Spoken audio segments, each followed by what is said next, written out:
శ్రీమాత్రే నమః. అందరికీ నమస్కారం అండి. ఈ వీడియోలో భోగి పండుగ రోజు చిన్నపిల్లలకు భోగిపళ్ళు ఏ విధంగా పోయాలి, భోగిపళ్ళు ఎలా కలపాలి, ఏ వయసు పిల్లలకు భోగిపళ్ళు పోయాలి, అసలు ఎందుకు ఈ భోగిపళ్ళు పోస్తారు, భోగిపళ్ళు అంటే ఏమిటి అనే విషయాలన్నీ కూడా క్లియర్ గా తెలుసుకుందాం. అందుకని వీడియోని ఎక్కడ కూడా స్కిప్ చేయకుండా చివరి వరకు చూడండి. భోగిపళ్ళు అంటే ఏమిటో కాదండి, రేగిపళ్ళే. భోగి పండుగ రోజున ఈ రేగిపళ్ళు వేస్తాం కాబట్టి వీటిని భోగిపళ్ళు అని పిలుస్తారు. భోగి పండుగ రోజున 5 సంవత్సరాల లోపు పిల్లలకు ఈ భోగిపళ్ళు అయితే పోస్తూ ఉంటారండి. భోగిపళ్ళు పోయడం వల్ల పిల్లలకు ఉన్నటువంటి చెడు దిష్టి దోషాలు అన్ని కూడా తొలగిపోయి వారు సంపూర్ణ ఆరోగ్యవంతులుగా ఉంటారు. అందుకనే చిన్న పిల్లలకు ఎక్కువగా భోగి పండుగ రోజున భోగిపళ్ళు పోస్తారు. భోగిపళ్ళే ఎందుకు పోస్తారు అని అంటే ఈ భోగి పండ్ల వెనుక ఒక కథ కూడా ఉందండి. అది ఇప్పుడు తెలుసుకుందాం. ఇంట్లో పిల్లలకు భోగిపళ్ళు పోసే ముందుగా నారాయణుడికి ఆ భోగిపళ్ళను సమర్పించాలి. ఇలా ఎందుకు చెయ్యాలి అని అంటే పూర్వం శివుణ్ణి ప్రసన్నం చేసుకోవడానికి నరనారాయణులు బద్రికావనంలో ఘోర తపస్సు చేస్తూ ఉంటారు. తపస్సుకు మెచ్చిన పరమేశ్వరుడు నారాయణుడికి వరమిస్తాడు. అందువలన ముక్కోటి దేవతలు నారాయణుడికి బదరీ ఫలాలతో అభిషేకం నిర్వహిస్తారు. ఆ బదరీ ఫలాల అభిషేకానికి నారాయణుడు ఎంతో ఉప్పొంగిపోయి చిన్న పిల్లవాడిలా మారిపోయి ఆనందంతో మురిసిపోతాడు. ఇదంతా కూడా భోగి రోజు జరుగుతుంది. అందుకే భోగి రోజున నారాయణుడు స్వరూపంగా మన ఇంట్లో ఉన్నటువంటి పిల్లలకు భోగిపళ్ళు పోస్తారు. ఇలా భోగిపళ్ళు పోయడం వలన ఆ నారాయణుడి అనుగ్రహంతో పిల్లలకు ఉన్నటువంటి దృష్టి దోషాలు తొలగి వారు ఆరోగ్యంగా ఉంటారని ఒక నమ్మకం. అందుకనే చిన్నపిల్లలకు భోగి పండుగ రోజునే భోగిపళ్ళు పోయాలి. ఒకవేళ భోగి రోజు కుదరకపోతే మళ్లీ సంవత్సరం భోగి వరకు ఆగవలసిందే. కొద్దిమంది చిన్నపిల్లలకు భోగి పండుగ రోజు భోగిపళ్ళు పోయడం కుదరకపోతే సంక్రాంతి రోజు కూడా పోస్తూ ఉంటారండి. కానీ భోగి రోజున పోస్తేనే ఫలితం ఉంటుంది. ఈ భోగిపళ్ళు పోయడానికి ఎటువంటి ఆచారం ఆనవాయితీతో పని లేదండి. ఎవరైనా సరే ఈ భోగిపళ్ళు పోయవచ్చు. భోగిపళ్ళు మగపిల్లలు ఆడపిల్లలు ఇద్దరికీ పోయవచ్చు. శాస్త్ర ప్రకారం 5 సంవత్సరాల లోపు ఉన్నటువంటి పిల్లలకు భోగిపళ్ళు పోస్తూ ఉంటారు. కొద్దిమంది అయితే 11 సంవత్సరాల లోపు ఉన్నటువంటి మగపిల్లలు ఆడపిల్లలు ఇద్దరికీ కూడా భోగిపళ్ళు అయితే పోస్తారండి. అయితే ఒక సంవత్సరం భోగిపళ్ళు పోస్తే ప్రతి సంవత్సరం పోయాలా అని అంటే ఒక సంవత్సరం పోసిన తర్వాత మళ్ళీ సంవత్సరం కుదిరితే తప్పకుండా భోగిపళ్ళు పిల్లలకు పోయండి. నెక్స్ట్ సంవత్సరం కుదరకపోతే ఆ సంవత్సరం స్కిప్ చేసేసి మళ్ళీ సంవత్సరం మీరు పిల్లలకి భోగిపళ్ళు అయితే పోసుకోవచ్చు. నెలల పిల్లల నుండి కూడా మనం భోగిపళ్ళు అయితే పోయవచ్చండి. నెలల పిల్లలకు భోగిపళ్ళు పోసేటప్పుడు జాగ్రత్తగా చూసుకుని భోగిపళ్ళు పోయండి. పిల్లలకి మొదటిసారి భోగిపళ్ళు పోయాలనుకున్నప్పుడు సరి సంఖ్యల్లో ఉన్నటువంటి సంవత్సరాల్లో కాకుండా అంటే పిల్లలకు 2వ సంవత్సరం 4వ సంవత్సరం 6వ సంవత్సరం ఇలా కాకుండా బేసి సంవత్సరాలు అంటే మొదటి సంవత్సరం 3వ సంవత్సరం 5వ సంవత్సరం ఇలా అయితే పోయవచ్చు. పిల్లవాడికి మొదటి సంవత్సరం పూర్తయితే 2వ సంవత్సరం వచ్చేస్తుంది కాబట్టి అప్పుడు భోగిపళ్ళు అయితే పోయకూడదండి. ఒక సంవత్సరం లోపు అంటే 11 నెలలు ఉన్నటువంటి పిల్లవాడికి ఈ భోగిపళ్ళు కార్యక్రమం అయితే నిర్వహించుకోవచ్చు. అసలు ఏంటి ఈ భోగిపళ్ళు, ఈ భోగిపళ్ళు ఎలా కలుపుకోవాలి అనేది ఇప్పుడు తెలుసుకుందామండి. కోటి దేవతలు నారాయణుడికి అభిషేకం చేసిన పళ్ళు అంటే బదరీ ఫలాలే రేగిపళ్ళండి. ఈ రేగిపళ్ళనే మనం పిల్లలకి భోగి రోజు అయితే పోయాలి. అందుకోసం మనం రేగిపళ్ళను అయితే తీసుకోవాలండి. ముఖ్యంగా భోగిపళ్ళు పోయాలనుకునే వారు రేగిపళ్ళను తప్పకుండా తీసుకోవాలి. భోగి రోజున మనకి ఇవి బయట మార్కెట్ లో చాలా ఈజీగానే దొరుకుతాయండి. భోగి పళ్ళ కోసం రేగిపళ్ళు చిన్నవి తీసుకోవాలి, పెద్దవి కూడా ఉంటాయి. నాటుపళ్ళు తీసుకోండి. అలాగే ఈ భోగి పళ్ళల్లో కొన్ని వస్తువులు అయితే కలపాలండి. వాటిలో వచ్చేసి నానబెట్టినటువంటి శనగలు. భోగిపళ్ళు కలపడానికి ఒక 4-5 గంటల ముందే శనగలు నానబెట్టుకుని పెట్టుకోండి. భోగిపళ్ళల్లో కలపడానికి శనగలతో పాటుగా చెరుకుగడ ముక్కల్ని కూడా తీసుకోవాలి. ఇంకా ఈ భోగిపళ్ళల్లో కలపడానికి రాగి నాణాలు ఉంటే తీసుకోండి. రాగి నాణాలు లేకపోతే చిల్లర కాయిన్స్ ఉంటాయి కదండి మన ఇంట్లో, 1 రూపీ 2 రూపీ కాయిన్స్ ఇవైనా తీసుకోవచ్చు.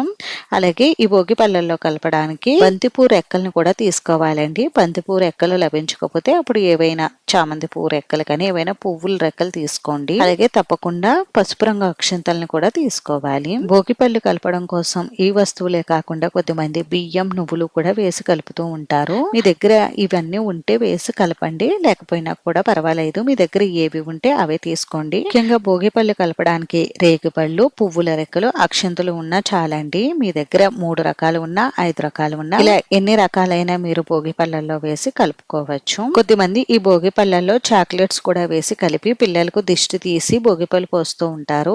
అలా చేసే కంటే భోగిపళ్ళు పోసిన తర్వాత ఇంటికి వచ్చినటువంటి పిల్లలకి ఆ చాక్లెట్లను పంచిపెట్టండి. ఇప్పుడు భోగిపళ్ళు ఏ విధంగా కలుపుకోవాలి అనేది చూద్దామండి. భోగిపళ్ళు కలుపుకోవడానికి ఒక వెడల్పుగా ఉండేటటువంటి ప్లేట్ తీసుకుని ఈ ప్లేట్ లోకి ముందుగా రేగిపళ్ళు తీసుకోవాలి. మీరు ఎన్ని అయితే భోగిపళ్ళు పోయాలనుకుంటారో అన్ని రేగిపళ్ళు అయితే తీసుకోండి. అంటే మనం ఇంటికి పేరెంటాలని కూడా పిలిపించి మన పిల్లలకి భోగిపళ్ళు అయితే పోయిస్తాం కదండి, అందుకని సరిపడా భోగిపళ్ళని అయితే సిద్ధం చేసుకోండి. రేగుపళ్ళల్లోకి నానబెట్టినటువంటి శనగల్ని, అలాగే చెరుకుగడ ముక్కలు ఉంటే చెరుకుగడ ముక్కల్ని, పువ్వుల రెక్కలు, అక్షింతలు, ఇంకా చిల్లర నాణాలు ఇవన్నీ కూడా కలిపి భోగిపళ్ళని అయితే సిద్ధం చేసుకోవాలి. ఈ భోగిపళ్ళు కలపడం కోసం ఎన్ని చిల్లర నాణాలైనా తీసుకోవచ్చండి, ఇన్నే తీసుకోవాలని ఏమీ లెక్కలేదు. ఇలా భోగిపళ్ళు కలుపుకున్న తర్వాత ఇప్పుడు ఈ భోగిపళ్ళను పూజా మందిరంలో ఉన్న నారాయణుడి చిత్రపటం ముందు పెట్టి నమస్కారం చేసుకుని ముందుగా నారాయణుడికి భోగిపళ్ళు పోయాలి. అందుకని ముందుగా పూజా మందిరాన్ని శుభ్రం చేసుకుని పూజా మందిరాన్ని పువ్వులతో అందంగా అలంకరించుకుని ముందు నిత్య దీపారాధన చేసుకుని శ్రీమన్నారాయణుడికి ధూపం దీపం నైవేద్యం సమర్పించి ఆ తర్వాత భోగిపళ్ళతో శ్రీమన్నారాయణుడికి అభిషేకం చేయాలి. మీ దగ్గర చిన్ని కృష్ణయ్య విగ్రహం కానీ ఫోటో కానీ ఉంటే పూజా మందిరంలో పెట్టుకుని చిన్ని కృష్ణయ్యకే మీరు భోగిపళ్ళతో అభిషేకం నిర్వహించవచ్చు. ఒకవేళ మీ దగ్గర చిన్ని కృష్ణయ్య ఫోటో కానీ విగ్రహం కానీ లేకపోతే శ్రీమన్నారాయణుడి విగ్రహం కానీ వెంకటేశ్వర స్వామి వారి విగ్రహం కానీ ఇలా ఏ విష్ణు స్వరూపమైనటువంటి స్వామివారి ఫోటోకైనా విగ్రహానికైనా భోగిపళ్ళతో అభిషేకం నిర్వహించవచ్చు. రెండు చేతుల్లోకి భోగిపళ్ళు తీసుకుని స్వామివారి ఫోటో పై నుండి కానీ విగ్రహం పై నుండి కానీ భోగిపళ్ళు కిందకి పడే విధంగా వదలాలి. ఈ విధంగా స్వామివారికి భోగిపళ్ళతో అభిషేకం నిర్వహించాలి. అభిషేకం చేస్తున్నప్పుడు స్వామివారికి ముక్కోటి దేవతలు బద్రీ ఫలాలతో అభిషేకం చేస్తున్నప్పుడు ఎంతైతే సంతోషపడి ఉప్పొంగిపోయావో అదే విధంగా నేను చేస్తున్నటువంటి ఈ భోగిపళ్ళ అభిషేకాన్ని కూడా స్వీకరించి అంతే సంతోషాలను మా ఇంటిల్లపాదికి ఇవ్వు తండ్రి అని ఆ స్వామివారికి నమస్కారం చేసుకోండి.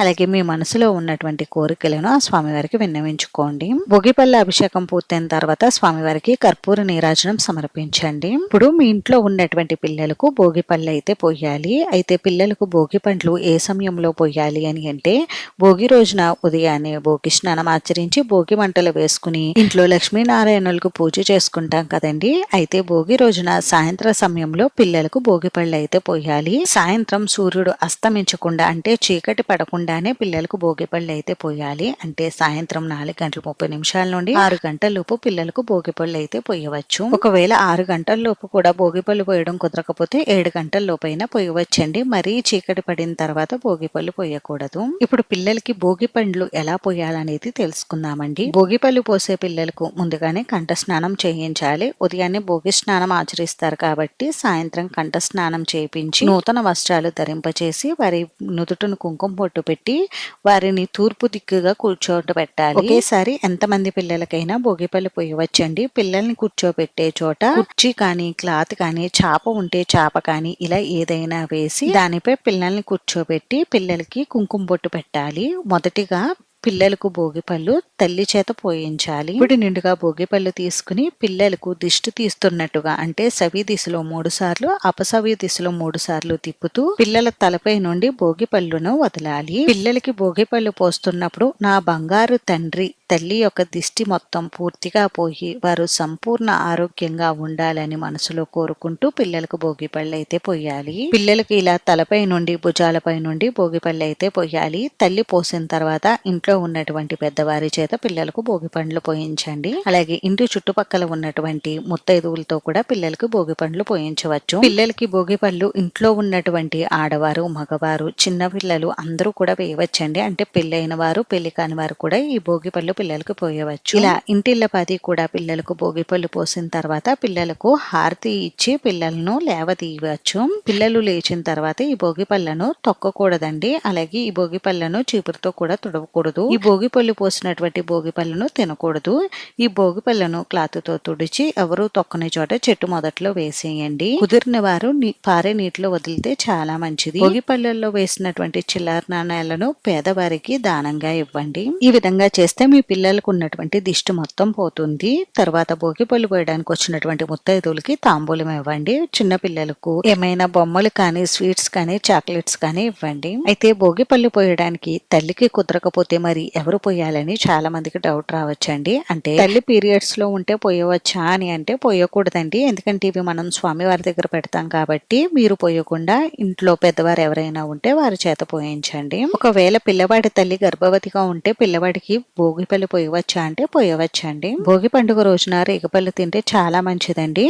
అందుకోసం మనం భోగిపళ్ళు తయారు చేయడానికి ముందుగానే కొన్ని రేగిపళ్ళు తినడం కోసం పక్కగా పెట్టుకోండి. ఎందుకని అంటే దిష్టి తీసినటువంటి భోగి పళ్ళల్లో ఉన్న రేగిపళ్ళు తినకూడదు కాబట్టి కొన్ని పక్క తీసి పెట్టుకోండి. పిల్లలకు భోగిపళ్ళు పోసిన తర్వాత ఈ పక్కకు తీసిన భోగిపళ్ళు పిల్లలకి ఇచ్చి తినమనండి. ఈ రోజు రేగిపళ్ళు తినడం వలన సంపూర్ణ ఆరోగ్యం కలుగుతుంది. ఎందుకని అంటే ఈ రేగిపళ్ళను అర్కఫలం అని కూడా అంటారండి. అర్కఫలం అంటే సూర్య భగవానుడికి చాలా ప్రీతి.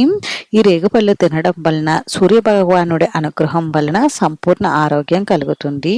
అందుకని పిల్లలకు ఒక్క రేగుపండైనా ఇచ్చి తినమనండి. సంతానం లేని వారు సంతానం కోసం ఈ రోజున శ్రీమన్నారాయణుడికి భోగి పళ్ళతో అభిషేకం నిర్వహించడం వలన ఆ స్వామివారి అనుగ్రహం కలిగి శీఘ్ర సంతాన ప్రాప్తి కలుగుతుంది. అంతేనండి, చూసారు కదా. ఈ వీడియోలో మీకు ఇంకా ఎక్కడైనా డౌట్స్ ఉంటే నాకు కామెంట్ చేయండి, రిప్లై అయితే తప్పకుండా ఇస్తాను. వీడియో నచ్చితే లైక్ చేసి షేర్ చేసి సబ్స్క్రైబ్ చేసుకోండి.